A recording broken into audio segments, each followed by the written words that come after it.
आगे कथी के बिजनेस करो पहुनावा हमरा बतावेंगे।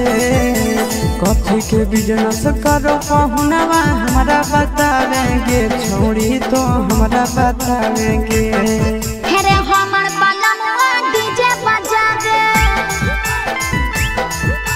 डीजे बजावे छड़ी के नचावे हमर बलमुआ डीजे बजावे। आगे कथी के बिजनेस करो बलमुआ हमरा बतावेंगे। छोड़ी तो हमरा बतावेंगे।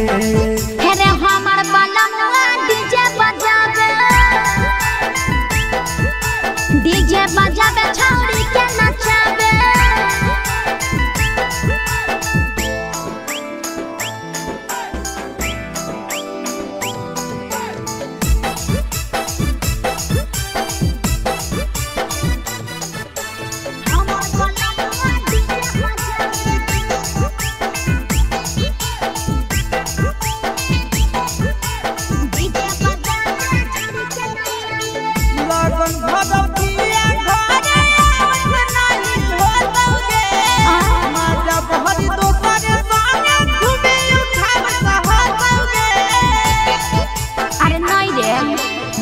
पिकअप पर बांध के पिया चारा गोडी जीरे भर लगन रहो है छाड़ा बड़ी बिजीरे बुझले। यही से बलमुआ नहीं तोरा घरे देखावेगे।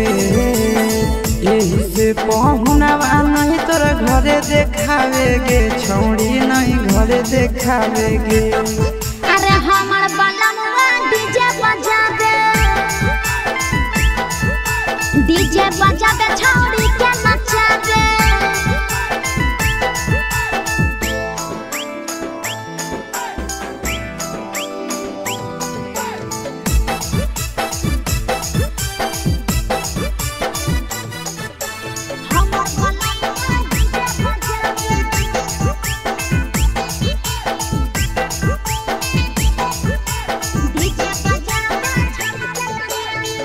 लाल पियर हरियर खूबे जरता लटलगे।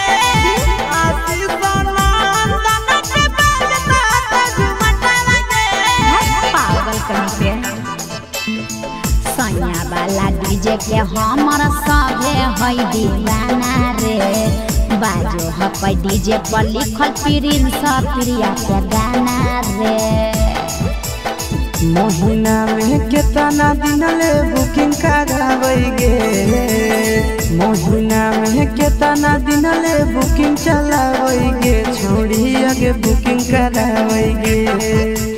हमर बलमुआ डीजे